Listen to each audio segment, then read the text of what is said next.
Good. Guys, thank you guys for having me today. Obviously, we're the month of Av. This is the month of repair, God willing. This is the month that, God willing, we're going to turn sorrow into joy. Is everybody's hearing okay for everybody? Everybody can hear me good? Good? Perfect. So tonight's class, I'd like to touch 14 to 15 concepts of addiction through the eyes of Rabbi Nachman.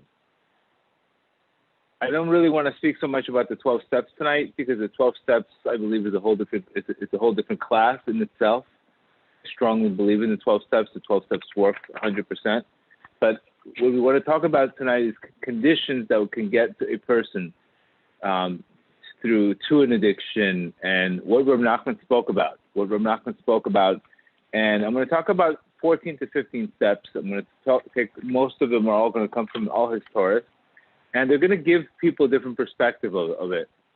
I have the pleasure, obviously, of owning a rehab center and a detox center in Fort Lauderdale and Miami. And believe it or not, I use a lot of these teachings. And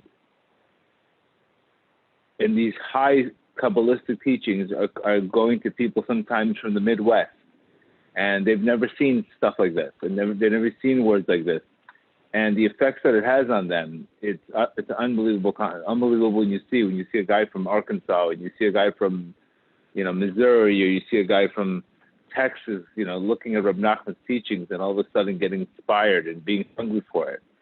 Reb Nachman said in his book called Tzaddik, he says the whole world needs me, including non-Jews. Even non-Jews need me. And he clearly explained to us that the amount of work that he has to go through his life, the amount of suffering that he had to go through his life. Reb Nachman died at 39 years old, died very young. He lost many children. And he basically said that I did everything for you guys.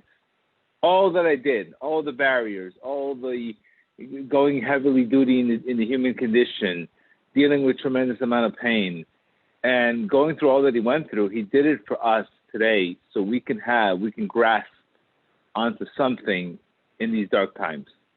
And Reb Nachman clearly told us before we even start this class that everybody is suffering, that this world is more like a world of Gehinnom than the Olam Hazeh. Nobody has Olam Hazeh here. There's no question this year, 2020, has shown us that. And nobody has Olam Hazeh here. Everybody is riddled with some kind of suffering in their life, whether it be family members and people in addictions or people losing jobs or people who, God forbid, are sick. There's no question that there's only one place to run to. It would not be unnormal. It would be normal for anybody right now to seek to escape some kind of substance today. I don't think they would call you abnormal today.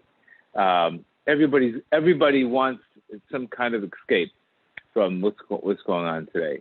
And Reb Nachman gave us, and he told us exactly where do you run to. So let's talk about 14 to 15 steps that I came up with that I think they're going to be short, but I think they're very relatable to the human condition of suffering, to the human condition of wanting to escape life. And the ultimate goal here is, this is something I meditate every day in my Hizbodut. I myself am recovering from a gambling addiction over 23 years ago. And I myself tell myself that I love the pain. Pain changed my life. I'm going to be honest with you. The pain that I went through in my life, it changed my life. And pain does two things to us. It either changes your life or it completely breaks you.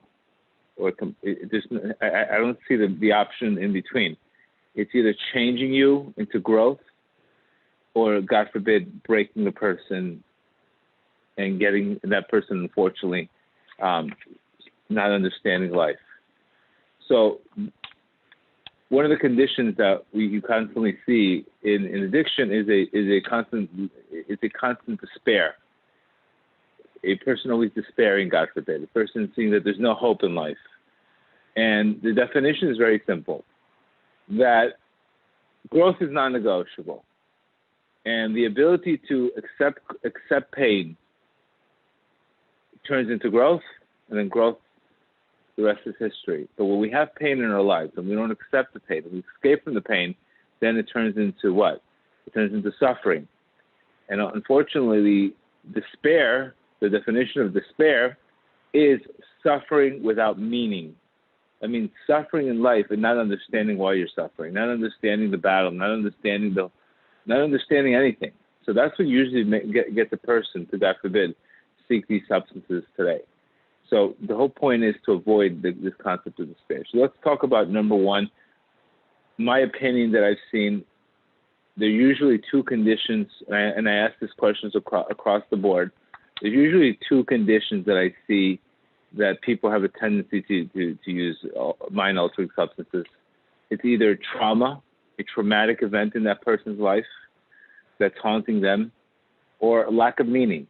You know, person living 18, 19, 20 years old, not feeling anything, not feeling any purpose, just, you know, there's no meaning in life, no meaning, nothing to look forward to, no spirituality.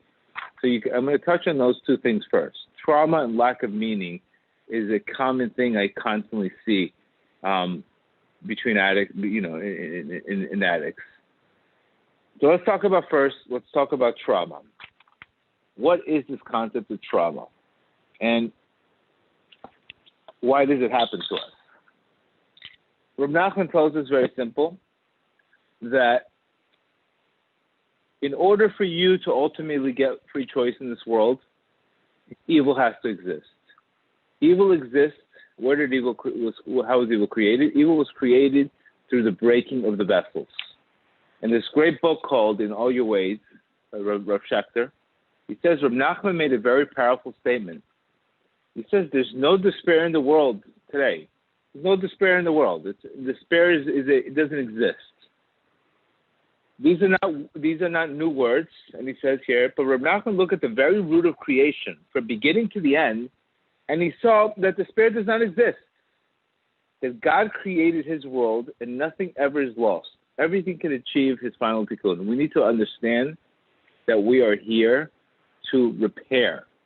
And you constantly see this all the time. Wow, I'm trying to fix my business. I'm trying to repair my business. I'm trying to repair my marriage. I'm trying to repair my relationship with my children.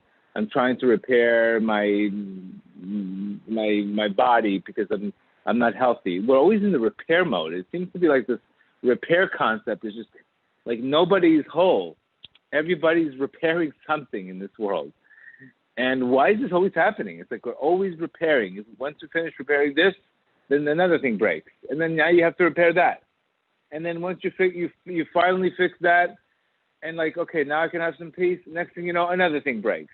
It's like we're always repairing in life.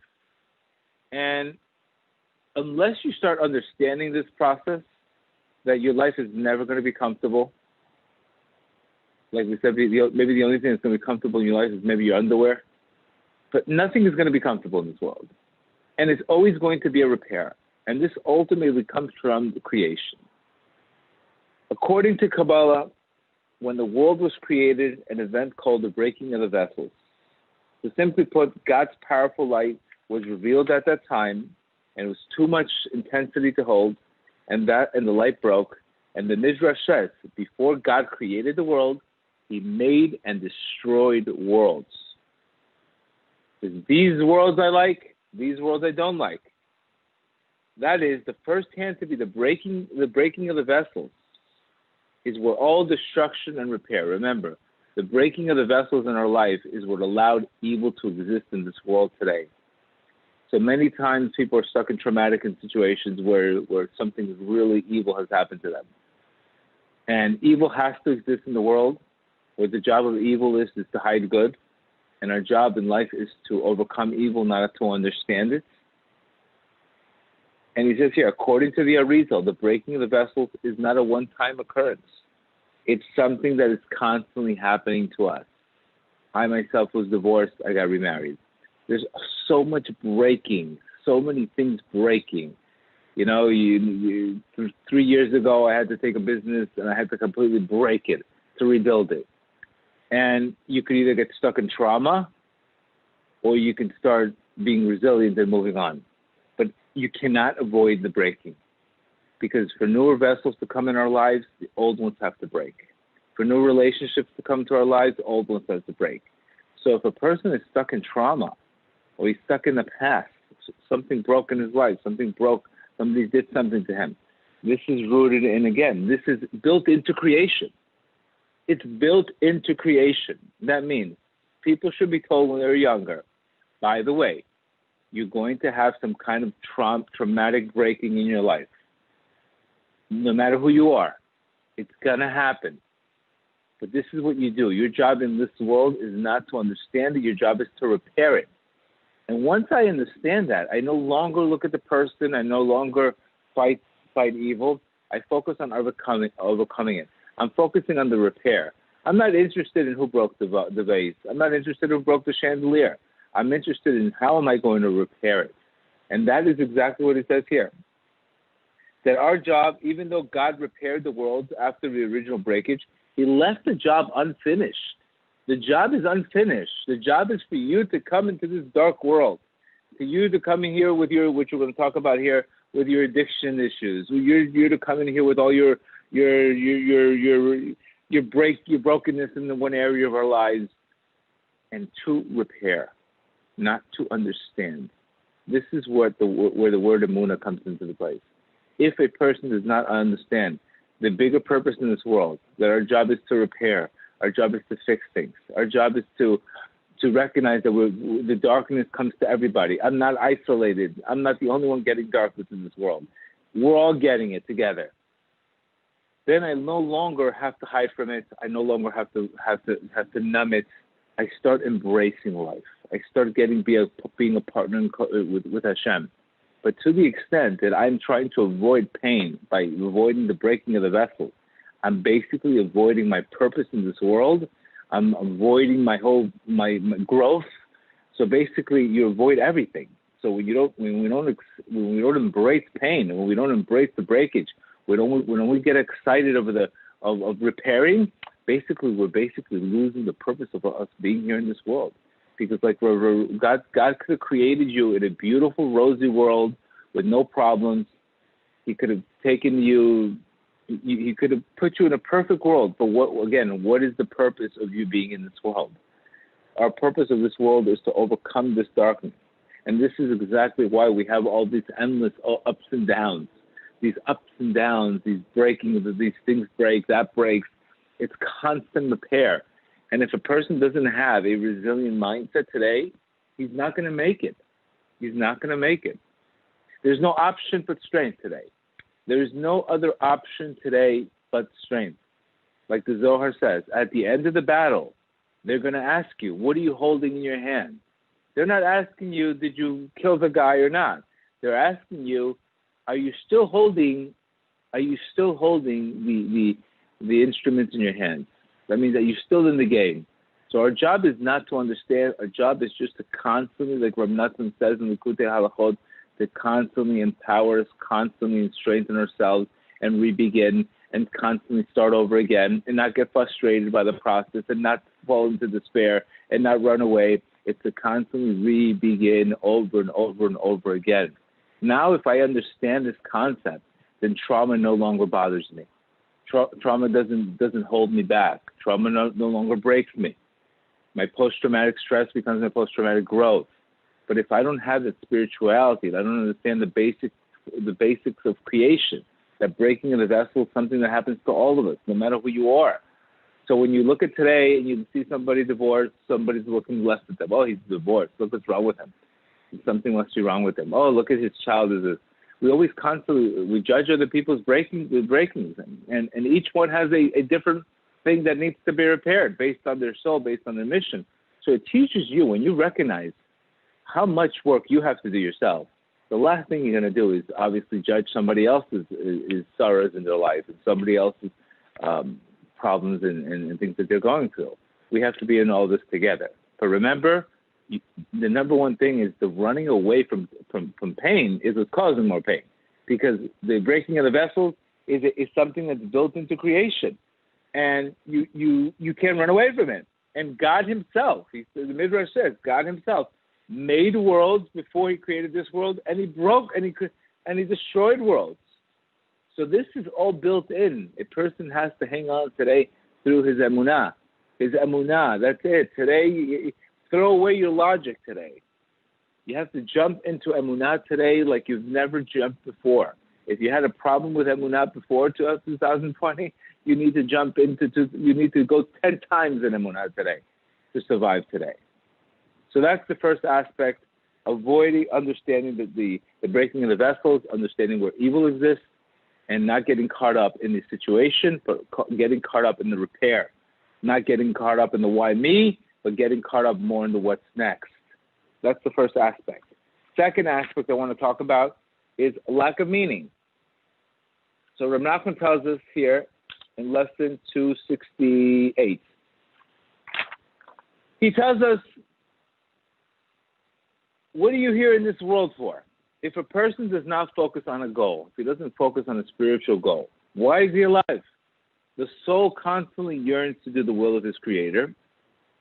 But when she sees that the person does not want to do the God's will, heaven forbid, she yearns greatly to return to her source.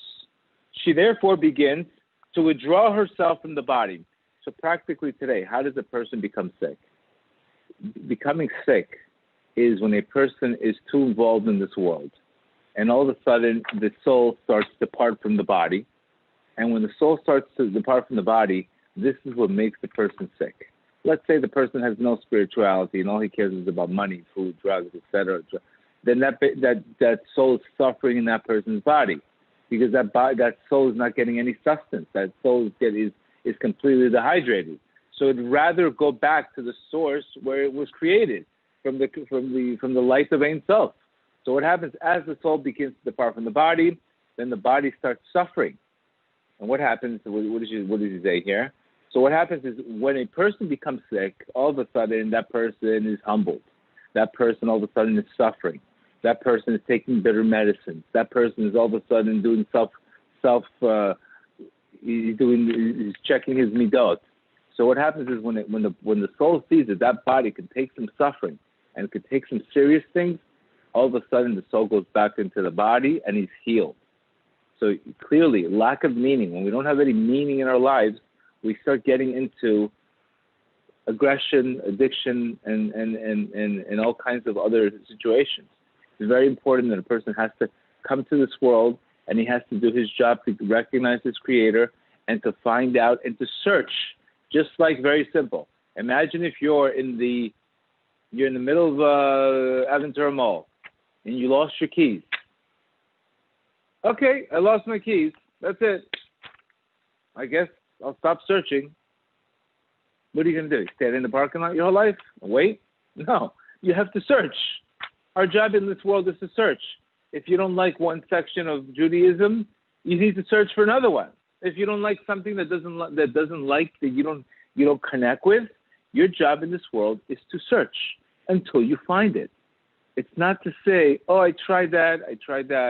I'm not searching anymore. This is the problem with this generation today. They're too busy not searching. We need to search. So how I found Reb Nachman's teachings, it was not by somebody told. It was searching. I was in darkness. And I said, something's got to give here. I'm in tremendous amount of darkness. I'm asking my creator, what to get closer to? I was in darkness. You have to search. And when the student is ready, the teacher comes. But your job in life is to find meaning in your life. Ask your creator what's the meaning in your life. Try to search. But when you stop searching, that's the worst thing to do. Because then you lose meaning, you lose purpose, you lose your connection, etc. So that's the second thing. And then obviously, what are you going to turn to? You're going to turn to mindful. You're going to turn to other types of spiritual experiences, which is drugs, etc. So that's number two. We have to find meaning in our lives. No meaning. What are we here for in this world? What are we here for in this world? To make money, pay bills, do that? What are we here for? To watch NBA games? I mean, what are we here? There's got to be a bigger purpose that we're here for. Number three. Reb Nachman talks about number three as the difference between, it's very important that knowing the condition of pain that we're going to be in, he talks about how we should deal with it. And he's saying there's a very big difference today between having a broken heart and depression. We all have a tendency to like we said, we have there's every person in recovery, every person that's going through an addiction, there's no question the amount of pain they're going through. But the way they approach their Creator is very simple. One way, through a broken heart. As our sages say, there's nothing greater than a broken heart, and there's nothing worse than a person who's whole. So his Rav Nachman says there's a difference between a broken heart and depression. They're not the same. A broken heart involves the heart, where depression involves the spleen. The spleen is drawn to melancholia. The spleen is drawn to more shchora. The spleen is drawn to depression. The difference between a broken heart, a person brokenhearted, he cries to God out of not understanding. He cries to God out of being lost in this world. God forbid, depression is you gave me a miserable life. Why would I even come to you? Why would I even pray? So the difference between broken heart and depressed, one continues to pray. One continues to yearn. The other one says, what's the point of this world? This world is broken. There's no place for me in this world. So he gave us all the difference. And he says here that after a broken heart comes joy. So there's a big difference between a person being brokenhearted and being depressed. There's no condition, no question, every one of us should have a broken heart today. Because first of all, we don't have a Beit HaMikdash. First of all, we're lost in this world. We're facing anti-Semitism like it's beyond. Nothing makes sense today. You have to sit down with a broken heart and tell your Creator, we are lost. Or whether it's a shidduch crisis where a person can't find the soulmate. And cry out with a broken heart. That prayer is powerful. A prayer of self-pity and depression not only does not work, but it leads to more negativity, more constriction.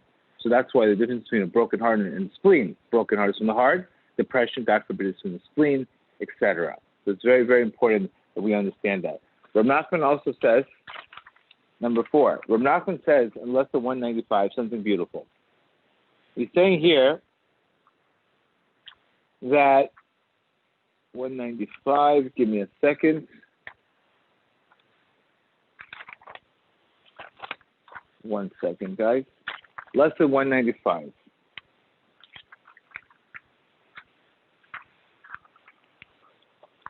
People normally think that a person's solution is somewhere else, that I have to go outside of myself to find the solution. And it's completely false.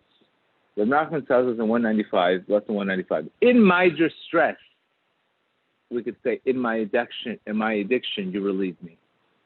In my addiction, I found my God. You know how many people tell me my rehab centers, I found God in this place? It's not a church, it's not a synagogue. It's the middle of a rehab. And they say, I found God. It's an unbelievable thing to see. That means in my distress, you have relieved me. This is from Psalms 4. That is, even in the distress itself, God provides you with relief. For if a person considers God's kindness, he will see that God causes him distress. In the distress itself, God provides you with the relief and increases his kindness for them. That means the solution is coming from, the problem is the solution. In my distress, even in the distress itself, you provide me relief from it. Not only do we look God to save us from our problems, but if we look God to find that in the problem is the solution. Like our sages say, that the axe to chop off the wood in the forest, the handle to the axe is made from the same forest that you lost it. So, when a person recognizes that his addiction is the greatest gift that came to him, even though it's a horrific thing. But once he turns it into a spiritual awakening, like Bill W. says, that and Carl Jung, they all speak about the same thing, that the solution for a spirits refers to as alcohol and spirits, is a yearning for spirituality, right? Jung wrote that alcoholism results from a deep, unfulfilling desire for spirituality. He referenced the Latin word called spiritus, meaning higher power. So as he says, and he quoted from Psalms 42, as a heart cries longly, so does my heart cry to you. It's this craving to get closer to our Creator. So you could see that we shouldn't think that the solution to our problems is outside. We should understand that the solution to the problem is inside the problem. How do you refer this? Many times singles can't get married. And if it wasn't for their problem of not getting married, all of a sudden they start keeping Shabbat. Next thing you know, if it wasn't for them not being married, now all of a sudden, because of their problems, they were more open-minded, they started keeping Shabbat. Next thing you know, their whole spirituality changed from their problem. You understand? From their problem is usually the solution. That's what we have to do. It's very important that we shouldn't look outside of ourselves. We should always look inside of ourselves. It's funny because when I was going through my situation 8-9 years ago, terrible divorce, etc., I literally had tikkun atzot outside of my house. I never did it. After that, that's when my spiritual awakening came, after all the pain that I went through. But literally, I had the ability to do tikkun atzot right inside. It was right in front of my face. I just didn't see it. So, like our sages say, that the Yeshua is always there. The Yeshua is always there in our lives. It's just concealed from us. You have to beg and ask your Creator to make it revealed. Number 5. Number 5, Reb Nachman talks about lesson 36, something very, very beautiful. And he's saying here that all of us, every single one of us, has a tendency for some kind of addiction, some kind of exile. Reb Nachman says here that from the house of Yaakov, we represent the house of Yaakov, has to go into exile of the 70 nations. We know there's the 70 faces of Torah, but there's also the 70 nations that we refer to. 70 nations refer to all the addictions, all the food, the sex, the money. These are the addictions of the 70 nations. And he's saying here that each of us get enslaved in the 70 nations, and we have to cry out like a pregnant woman to be saved from these addictions. All of us, no matter who you are, you're either addicted to money, sex, or food. All of us. Hats, no hats, payas, no payas, religious, not religious. I don't care who you are. We all have a tendency to be in exile in some kind of way. And he's saying here, this is the principle. Before a person gets a taste of spirituality, before a person gets a taste of his Creator, you know what he says here? The person is tested and he's sent into exile of the 70 nations and in their desires. And when that person comes into these contracts, these traits of their exile, each person has to scream. Basically, you get put in Egypt. Egypt represents your addictions. Egypt represents all of our problems, all of our addictions. Before I was addicted to gambling, then we picked up another addiction.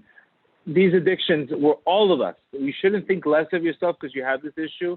You should recognize that unless you're screaming, unless you're running out of Egypt, you're already back there. Unless you're screaming like a pregnant woman that's in labor to exit out of that particular trait, that person is going to get stuck in that trait. It's very simple. It's the addiction is like a pregnant woman. And whether or not you're screaming to get out, whether or not your desire for that baby to come out is how you're going to get taste the light. You know why? Because the light's not for everybody. Not everybody gets the light of Hashem. Not everybody gets the light of Emunah. Not everybody gets the light of being connected to their Creator. It's a light that comes that you have to earn. And the way to earn that light is by screaming out in darkness and showing your Creator how desperate you are for this light. And Reb Nachman tells us here that prior to any revelation of the Torah, that is the concept of pregnancy. That person is sent in exile. And he's saying here, these exiles that we speak about are the shells preceding the fruits. We all have a shell. We're born with a shell. We're born with a tendency to go into something else, to want something else, to want money, sex, food. And if we don't have a desire to exit that, then what happens? We're going to get stuck in that. We're going to get stuck in that shell, which is the klipa, basically hides the good from our lives. And no, what is he saying here? No, that in all the 70 nations, there's one desire that if you break this desire, if you break one desire, you can break all of them. What does Reb Nachman tells you? If you can break the desire the sexual desire is the toughest one to break. But once you break that one, everything else will be easy for you. Everything else you can handle. Like Reb Nachman tells you, if you can break the desire for sexuality, which is so difficult, and I can't tell you every other phone call when I hear today, people calling me, I lost my wife, I have no money, or they're telling me I'm stuck in this desire. It's all related to pornography. It's all related to spilling seed. It's all related to sexuality. Across the board, the amount of sorrow that I hear from this problem, it's all rooted in usually this. So Rav Nachman says here that if you can break that desire, everything else is easy for you. But if you can't break that desire, that is the hardest one that can overcome everything else. So understanding that if you have a tendency, if you have these desires for sex, if you have a desire for food, if you have desires for money, nothing's wrong with you. Everybody has them.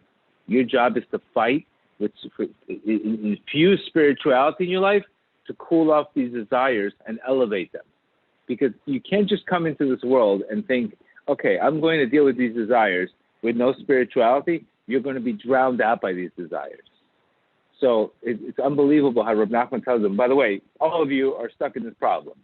So it's not like I'm the only guy, she's the only person, something's wrong with me, a person's questioning his maybe he did something wrong, or if a person's questioning maybe, why only me get stuck in. It's the difference is most people hide them and they're not honest with themselves and they're doing it on the side. But the reality is across the board, everybody has them. And this is exactly why their sages say that if they took away this tava from a person, then chickens would stop laying eggs. So we all have it, and we have a tremendous tendency for it. It's whether or not we fight for it, can we calm this desire down. Specifically, that's why we encourage people to get married, because this way you can channel the desires easily. If a person's not married, it's very hard to even fight this, and this desire can affect them and all that, etc. Number 6, Reb Nachman talks about, if we talk about cravings, the high does not come from the actual drug itself. The high comes from the craving to get to the drug.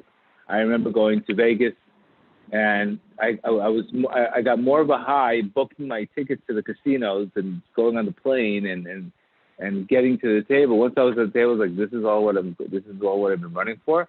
And I say this line all the time. If you gave an addict an unlimited supply of his favorite drug, and he had no downer, and all he wanted, the most heroin that he wanted, cocaine, alcohol, he would eventually not want it anymore, because his high does not come from the drug itself. His drug comes from the craving to get there.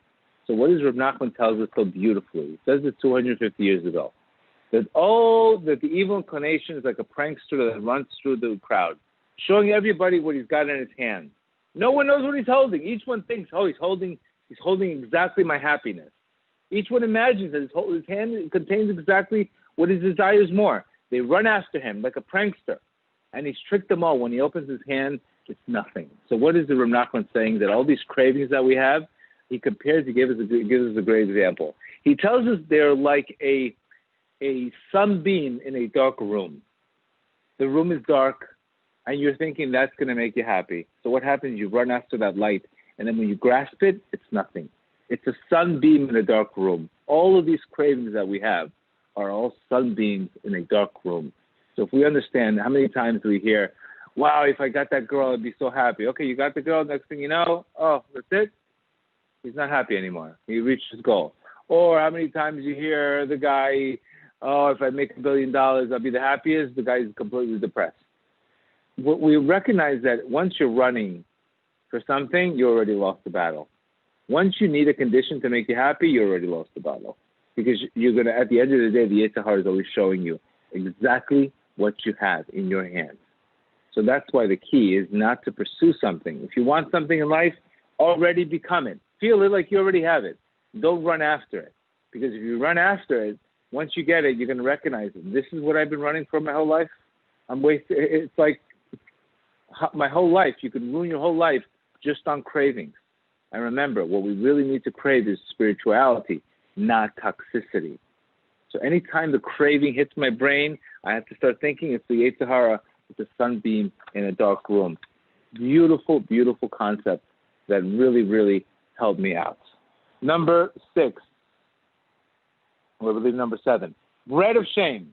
We know that this concept called the bread of shame is a spiritual concept that anything that we receive in our lives without earning it leads us to shame. That's why after a person uses drugs, at the end of the day, it's usually when it comes into treatment, because you would figure, okay, you got the drugs, you should be happy. But what happens is you got those drugs, it's like stealing light. Anytime you alter your mind with an altered mind experience without earning it, what happens is it's like stealing light. It can't stay with you because you didn't earn it. So when people tell me, oh, marijuana calms me down, or they tell me I wouldn't have nowhere without marijuana. No, you need emunah. You don't need marijuana. You want to be calm in life, you have to learn. You have to work on your dot. You have to pray for it. But if you tell me marijuana calms me down, it makes me so chill, it takes away all my headaches, what you're really doing is you're avoiding the problem. Eventually, that problem's going to come back to you 10 times. Or I don't know what my shalom bayit would be if I wasn't smoking marijuana. Brother, you got a big problem. Because if you're thinking marijuana is going to solve your shalom bayit problem, how mistaken can you be? The solution to your shalom bayit problem is when you fix your creation, you fix your relationship with your Father in heaven, He fixes your relationship with your wife. It has nothing to do with your wife. So any attempt to avoid or any attempt to get some kind of light without earning it, it's going to lead you to shame, bottom line. Just like if you were at a wedding, you would never sit in the first row at a wedding that you were invited to because you're eating the food, but you can't eat that food because you weren't invited. Even nobody sees you, even if nobody says something to you. Deep down in your heart, you know that food you didn't earn it. So what happens is deep down inside, you could be at the most gorgeous wedding, but you can't eat that food with tranquility because you weren't invited to the wedding. You crashed the wedding. You got something that you didn't earn. So the same thing. Anytime that we're pursuing something without earning it, it's going to lead us to shame. So that's why pornography leads to shame. That's why addictions and drugs lead to shame, because you're stealing light. Drugs are an altered experience. If I want to get an altered experience in my life, I have to wake up at 4 o'clock, 5 o'clock in the morning. I have to meditate. I have to work on myself. It could take me half an hour, 45 minutes to get to that experience. It doesn't just push a button, take something, and boom, I'm there in a minute. So obviously, the difference between a spiritual high experience and a difference between a drug experience is what leads you to shame, and the other one stays with you, and you can always connect to that. So understanding that all forms of escaping or changing your mindset by not working for it, it can lead you to shame. And this is the concept of the bread of shame, that you have to start loving the struggle. How do you fix the bread of shame? You start recognizing that the struggle, the more you struggle, the less likely. What happens is when I struggle at something, there's no shame afterwards. There's no shame. If I run 3 miles on a Peloton, or I earned that sweat. I earned it. So it stays with me. I don't feel bad afterwards. So this is a concept in Kabbalah called the bread of shame, that if you receive something without working for it, it's going to lead you to shame. So that's why people are so upset about the struggle. Start loving the struggle, because the struggle at the end of the day stays with you. You never get something that you get if you don't work for it. Remember that. So you don't even want to get it. You don't even want to go run after it. You have to start loving the struggle. Number 8, the relationship between self-esteem and obviously some of the things that cause us to lose our self-esteem is trauma, childhood problems, etc. But Rav Nachman spoke about very, very important, that the amount of effort that a person spends on himself fighting an addiction is based on his self-esteem. Very simple. If you love yourself, you'll invest in yourself. If you don't love yourself, you're going to lose yourself. So the key here is to really get a grip. We all have to get a grip on our self-esteem. We really have to love ourselves. Self-love is the number one step. Even when a person understands he's at the lowest place, he's in the lowest place in his life, he still has to love himself by finding the good points in himself. Because remember, you're never going to put an effort into somebody you don't love. So if you love yourself, it's okay. Then you'll be willing to fight for the cravings. Then you'll be willing to invest in yourself. But when you don't love yourself, then why would I love somebody I don't why would I put effort into somebody I don't love? So the key to self-esteem and addictions is a huge, huge connection.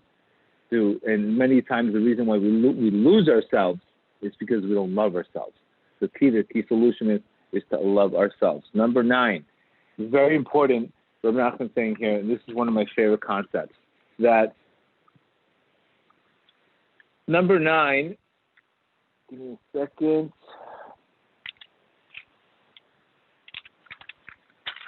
A person's relationship with time. Time, usually, if you see people in recovery, or if you see people in the rooms, or you see people in rehab, they're always saying, when am I going to get to the next step? When am I going to get to PHP? When am I going to get to IOP? When am I going to go home? When am I going to the job? When am I going to go here? When am I going to go here? They're always, time fights them. Time is the biggest enemy for a person in recovery. Why? Because their whole problem in life was instant gratification. So how do they ultimately fix it? Through delayed gratification. Rabbi Nachman tells us in Lesson 61 an unbelievable Torah. He tells us that God is beyond time, as is brought. This matters, is truth, and amazing. It is impossible for the human mind to understand that God is above time. But no, time essentially stems from nothing more but a deficient comprehension, because our intellects are limited. The greater the intellect, the more time contracts is nullified. What does that mean practically? That the greater my intellect, the more time doesn't bother me. The less my intellect in my life, the more anxious I am, the more in a hurry I am to get to the next place. Because what is the job of the ego? The job of the ego is to always tell you that the next moment is greater than this moment. It does anything but to keep you from dealing with the moment, because the moment is painful. So you always want to run to the next moment. That's why today people are desperately, they can't be present. They desperately have to do something. They can't just sit and just be with themselves a little bit. I need to have my phone. I need to have this. I always need a new moment. But technically, the more in a hurry we are in life, it's because it's showing us we're in we have a deficient intellect. I took my kids a couple of days ago to like a little a toy place. And, my kids are almost 3 years old. So we tell them, listen, we're going to get to it in 30 minutes. 30 minutes? Oh, my God, 30 minutes? How long? When are we going to get to? So long, 30 minutes. What do you mean 30 minutes is so long? 30 minutes will pass like this. This class is already 45 minutes. But 30 minutes for a child is the world, because that person's intellect is deficient, and they see 30 minutes as an enemy. 30 minutes is so long. It's beyond me. I can't handle the time. The same thing, the opposite also. The more we understand, we love the process, the prize no longer bothers us. We understand that this is a process. The process is the prize. But the more we try to change the price, what happens? The process begins bothering us. Dating begins bothering you when you're trying to say, if I just got married, I'd be happy. You lost the process, because now you need a condition to be happy. But when you start loving the process, you don't care about the prize. And because you're focused on, that is the process. Time no longer bothers you. So you can see clients when they let go and they finally say, you know what? I really want to change myself. Time no longer bothers them. But the clients that are constantly in a hurry to get to the next step are always relapsing. Why? Because they're always thinking the next moment is better, but it's really showing them that their intellect is very deficient, because time bothers them. They're always saying that time's going to be the next moment. And we could take this concept of delayed gratification versus instant gratification from Yaakov and Esau.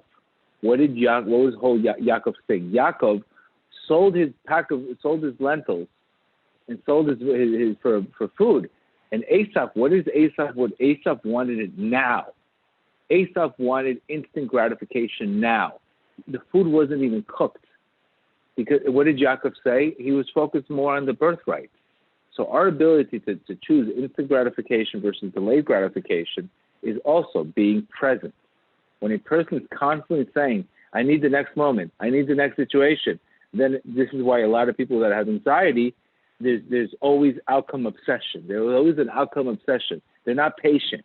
They're not enjoying the moment. That is only showing you that time bothers you. Time bothers you. It's telling you your intellect is contracted, and your job is not to make the time put back the time.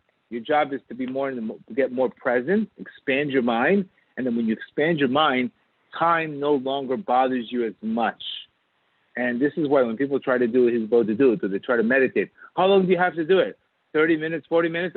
It's forever. They can't do it because what happens is they're not in the moment. Once you start getting into a good prayer, you're getting into the Dveikus, you're getting into connecting to Hashem, you're not even going to recognize what happened with the time. You're going to oh my God, where was time? I didn't even recognize how long I was here. That means you're there. It means you're focused and you're there and you're connected to your Creator. But once you're checking your minutes, how long is it? And 5 minutes yet? 10 minutes yet? 15 minutes yet? You're not there. You're not there. That's why time bothers us so much. And it's showing us when time bothers us so much, it's clearly showing us black and white that our intellect is flawed, and we have to work on our intellect, and we have to expand our mind, and we have to expand our intellect. And that's one thing that when I already see a client chasing already the prize without understanding the process, it's a guaranteed relapse because he's not even here. He's thinking already of the next moment. The next step is talking about the difference between bittul and escaping. The opposite of addictions is bittul. We speak about bittul all the time. What is bittul? Bittul is closing your eyes to a much bigger picture. Purposely, a person has to go through pain in this world, like we just said. But unfortunately, we don't normally seek our Creator. We're not looking for this light. Only through pain. When a person goes through pain, he closes his eyes. For example, you're getting your toothache. Somebody's taking something in your tooth. It's a natural thing for a person to close his eyes. Or when he's going through some pain, or when he hears something, or when he gets scared, he closes his eyes. What are you doing when you're closing your eyes? You're closing your eyes to a light that's beyond your comprehension. And Rav Nachman says when a person does that, when he goes into bittul, when he cancels himself out, when he nullifies his own mind and enters into emunah, he enters into bittul. The opposite is addiction. Recognizing the pain, not closing our eyes to a pain, but numbing the pain. That causes the problem even worse. Because the problem is not only you're not dealing with the problem. In bittul, I'm at least closing my eyes and transforming to recognize that the reason why I'm suffering right now is because God took away my comprehension. But if I really know that this situation is the best for me, it's just the problem is I'm not seeing it. So what do I need to do? I need to close my eyes and enter emunah. This is when we say Shema Yisrael, we don't open up our eyes because Shema Yisrael, what is Shema Yisrael? It's telling you that the name of Yud-Kei Vav-Kei and the name of Elohim is one.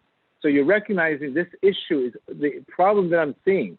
Why I'm suffering so much is because I'm not looking at one. I'm not looking at there's only one in the world. I'm saying there's two.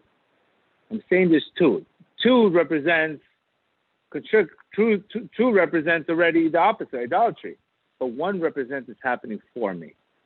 So it's naturally that a person has to understand when he gets hit with tremendous obstacles, his job is not to try to, again, understanding, go into bittul by closing your eyes, like Rav Nachman says, and making yourself into nothing. Closing your eyes. When you're walking down Manhattan today, you can't logically see that. You see the city that was, I miss New York. I miss going there. I miss going out to eat and shopping, and it was such a beautiful city. And when you're going out there and you're seeing the city the way it is, you have to close your eyes and saying, oh my God, what happened? And if I even think about what happened, my mind can't handle it. My mind won't be able to handle it and see what happened to the city. So you have to close your eyes and know that this is happening for a much bigger reason and that we can't comprehend. We can't comprehend what happened to Manhattan, Madison Avenue. You can't comprehend it. So there's times where you have to close your eyes and recognizing that God knows what he's doing. I can't comprehend it, so I'm not even going to attempt to understand it. I'm going straight into emunah. So that's the difference between bittul and addictions. I always said that one of the best ways that maybe we need to change, our sages say when a person changes his mazel, change the name of it to something, it changes your mazel. So I always said, COVID-19, we need a new name for it. COVID-19 is destroying us. Maybe we need to call it Ma 45. Ma means nothingness. 45 means Adam. So Rav Nachman said, the Megaster Maggid says something beautiful. Nothing can change from one thing to another without first losing its original identity. For example, an egg cannot grow into chicken before it stops being an egg. Each thing must come to lose its original identity before it comes into something else. Therefore, before something is transformed into something else, before I want a transformation, before I want a breakthrough, you know what has to come through first? I have to get to a level of nothingness. I have to get to a level where I completely divorce my old self. I have to get to a level of surrender in my life. I have to accept life on life's terms, like Bill W. Says all the time. When you get to that level of nothingness, like, what do I know? We already spoke about that the essence of knowledge is recognizing you don't know anything. If you want to break through in your life, if you want something beyond, if you want to change your identity, the miracle has to first happen by first divorcing the old self and marrying the new self. The new self is widely completely wide open. The old self is such that it's connected to negative beliefs. It's connected to the wrong identity. So that's what Rav Nachman says. How do you create a miracle? The Maggid says this. How do you create a miracle? You first have to go into nothingness. You have to go into powerlessness. You have to go into a situation in life that you recognize that you are nothing without your Creator. The last one we are going to do is 47. So Rav Nachman says here, again, I have 4 or 5 of them, but I don't want to give too much because there's a lot of information here. Lesson 47, Rav Nachman tells us that somebody who's steeped in the desire for eating. Let's not only use eating. We could use eating. We could use desire for sex. We use it for money. Anybody who's stuck in these desires is far from the truth, and is going to be set by judgment. This is a sign of poverty as well. We know that once an addiction starts, poverty comes. Why? Because falseness, when a person gives an excuse for something, when a person hides under something, he's connected to sheker. He's connected to falseness. We know that sheker, even the words have no legs. Sheker has nothing to stand on. Something when it's not true, it's nothing to stand on. Where truth is compared to what? Wealth. Truth is the beginning of God is my light, God is my help. As long as you call God is close to those who call out in truth. So Rav Nachman is saying here that he's going to be embarrassed and he's going to fall into shame. And know that when somebody breaks his desires for eating, God will perform a miracle for you. So a person also has to understand that the leverage, that the ability that once you do take these desires and once you do fight your addictions and you no longer run from them, you have no idea of the light that you are withholding back, the light that's coming through the person. The person should not say, well, I'm going to be in recovery. How is my life going to change? Absolutely not. It's going to change dramatically because what's going to happen is you're finally going to open up your vessels and you're going to open up the vessel and you're going to expand your vessels. And now that light that you're always running after, you're going to have a real vessel to withhold that light.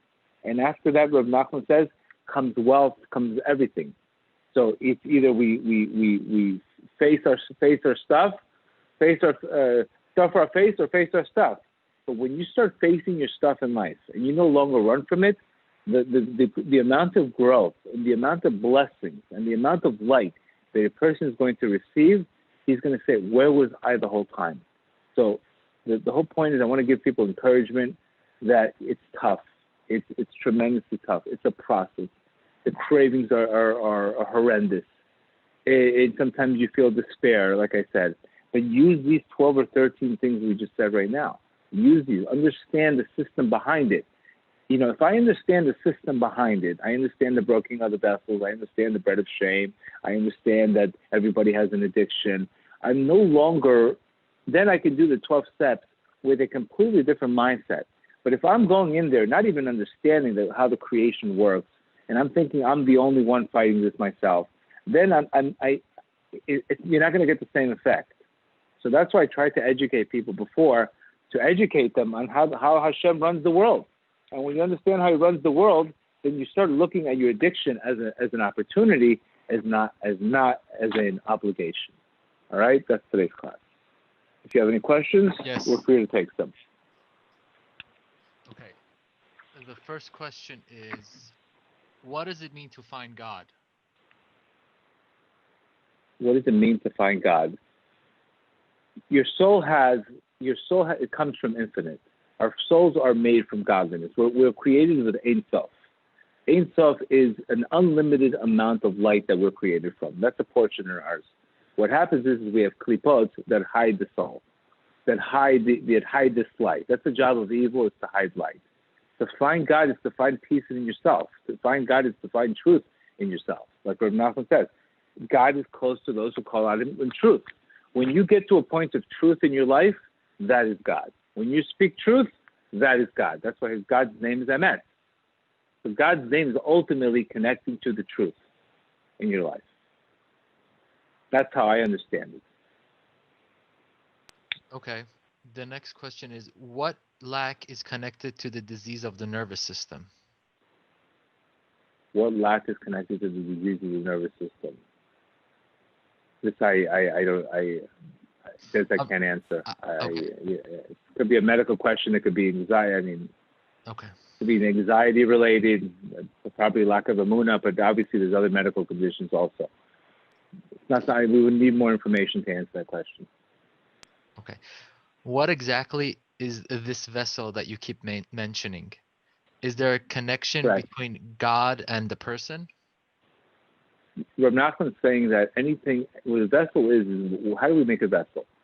Basically, Rav Nachman says that God is constantly giving us light. It's not a question whether a person can make money. It's not a question whether a person can get married. It's not a question whether a person can be successful in something. But what happens is if Hashem would give that person this amount of light without him having a vessel to withhold that light, that light would break the vessel. For example, if I give a 15-year-old a Maserati, it's too much light for that kid. If you give somebody that can't handle it, if you get, for example, let's say a person is 22, 23 years old, he's dying to get married, but he's very selfish and he's always taking things personal. He thinks about himself. What do you think is going to happen? He's going to get married. It's going to be too much of a light for him, too much of a light, and he doesn't have a vessel. So what's going to happen is we get divorced. So what the vessel teaches us is that anytime we fail, the reason why we fail at something is because the light that we want and the vessel that we have are not matching. So basically, failure teaches us that we don't have an adequate vessel for what we're trying to receive. So how do you do it? How do you enlarge your vessel? By praying, by learning, by understanding. Just for example, let's say, for example, I hire somebody, he has 10 years in the industry, then that person gets paid more because that person has already encountered failures and everything. And I don't have to pay, I'm not going to pay for his mistakes. So his vessel is bigger. So he deserves a bigger salary. Let me just switch my headphones because my battery's dead. Hold on.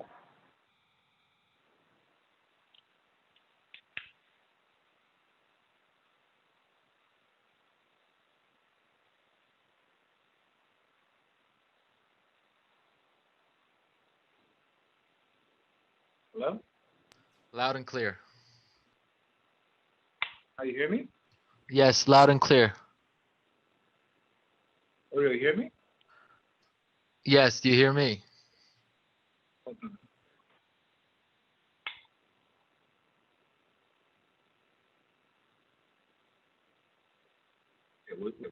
One or two, because it doesn't seem to be working. One or two more questions, it doesn't seem to be working. Go ahead. You hear me? Yes, I can hear you. Okay. I take one or two or three more questions until the battery dies. Okay. Does all sickness originate from a lack of the soul's desires being addressed? According to Reb Nachman, yes. According to Reb Nachman, every issue is a spiritual flaw. According to the Baal Shem Tov also, it pretty much says the same thing. There's a spiritual flaw because sickness is caused by an imbalance in the four elements, and once there's a disharmony in the body, that causes one of the things. That's what Reb Nachman says. The cure to healing is happiness, and when a person is unhappy, there's a good chance sickness comes to the person because all harmony comes from healing, and healing comes from the four elements: earth, fire, water, and water. When there's healing, there's balance. And what is disease? Disease is dis-ease, a lack of ease in the body. Okay. A viewer asked two questions. The first question is, what is the difference between loving yourself and ego? And the second question is, how can you strengthen your emunah? Okay, loving yourself is recognizing that you're going to fall in life, but you're putting in effort. So the amount of loving yourself, how do you know you love yourself? Is if you're putting effort into yourself. If I'm working on myself, even though I could be broken, even though I could be falling 10 times, but I'm still getting up. I'm still invested in myself. Ego is the job of the ego, like we said. Humility is not thinking less of yourself, but thinking of yourself less. So not being always a center of attraction that person hurt me, this one's doing that to me. Always thinking about yourself. Like always think everything's around you. Like you're taking everything personal. Everything's about you in life. That's what the ego does. It takes attention, it blames, it projects. It does anything but to take responsibility for something. So the ego makes you act like a victim? Ego makes you act like a victim, of course. Because the ego cannot take responsibility for anything. I made a mistake. So what happens is, look at Adam. What did Adam do? Instead of saying, I made a mistake, I should have listened to you, Hashem. What did he do? He blamed his wife. So the ego always will project blame other people for failures, or that I'm going to have an addiction because my parent did it to me, or I have an addiction because of that person. Instead of saying, you know what? I never had faith in life. I never worked on my life. I never really, it was a comfortable place. So sometimes the fear will stop a person from growing. So he'll say, you know what, this is why I am. So this way he's protecting his ego from failing again. So a lot of people procrastinate, they be a perfectionism. It's all rooted in the ego, which is edging God out. And the second question was, how could you strengthen your emunah? You already have emunah inside of you. You understand? We all have emunah inside of us. We're born with it. You have to understand that you have to first have emunah, then yedidah. You have to understand in life that sometimes you're not going to understand things. My thing, like I always tell people, that the more you know in life, the more you recognize you don't know anything. So sometimes when we give the wrong meaning to things, we get in pain, we're upset, it's because we're giving it meaning based on our perspective of reality. But really, if your perspective of reality is off, then you instead of looking at something as an opportunity, you're looking at it as a threat, you're looking at it as a problem. So emunah involves a person losing sometimes using his heart instead of always logically thinking about everything. Sometimes you just have to go into something. You have to trust your creator. And that's by taking action, not always needing an answer before. Acting as, when a person has emunah, he can already act like it's already happening for him. He believes that Hashem is good to him, that he's acting already like he's already cured. Person has faith and he's sick. Emunah will allow you to think greater than you feel. You could start already acting like you're healthy. That's what emunah can do. It could take you to places where the logical mind cannot take you. So how do you keep up with this spiritual high? Well, you're never going to get a high. You're going to go through highs and lows. But what happens is when you're running, you run as fast as you can. But when you're down, you're hanging on. The difference is spirituality is like a roller coaster. It's like this. Ooh, ooh, ooh, ooh, ooh, ooh, ooh. When you're high, Do as much as you can, but you have to go down in order for the new high. So it's never a keeping high. I don't keep high with it. I have many days that have a lot of dark days in my life, but I don't stay there. I don't give it energy. I just let the cloud pass. And I know there's a light coming.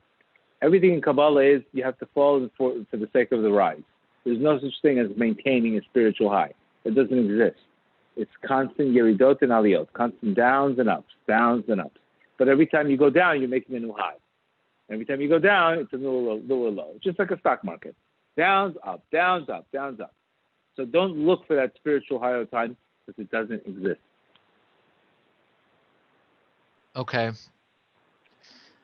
So let's take the last question and then we're good. Sure. Can trauma leave while realizing that it's always from God, as opposed to what therapists say that it starts within you? It's always from God. Everything's from Hashem. I just spoke to you about the breaking of the vessels. The breaking of the vessels is something that's constantly happening. Things break in our lives. Things have to break in order for new things to be built in life. It's the story of our lives. And that's what, when you look at it, the difference between being in therapy too long, you're talking too much about the past. Chassidut, recognizing that the past is the past, and this moment is a brand new moment. It's always focusing on the moment. The world constantly, God constantly recreates the world every single day. So when you recognize that, life is a process. It's not about hanging out in the past. It's always moving in the present. When you're living in the present, you're living. If you're living in the past, you're not living. You're still living in the past. So our job is to constantly strengthen ourselves to keep moving. That is your job in this world. Keep on fixing, keep on moving, and this is your life. And when you'll repair one thing, it'll be great. Next thing you know, you have another thing to repair. You have to get comfortable becoming uncomfortable. All right, Uriel, I have to run because my headphones are almost done. All right, man? All right. Have a great Hashem night. bless all of you. You should all have strength. You should have courage. You should be zochet to elevate all of our experiences. Amen.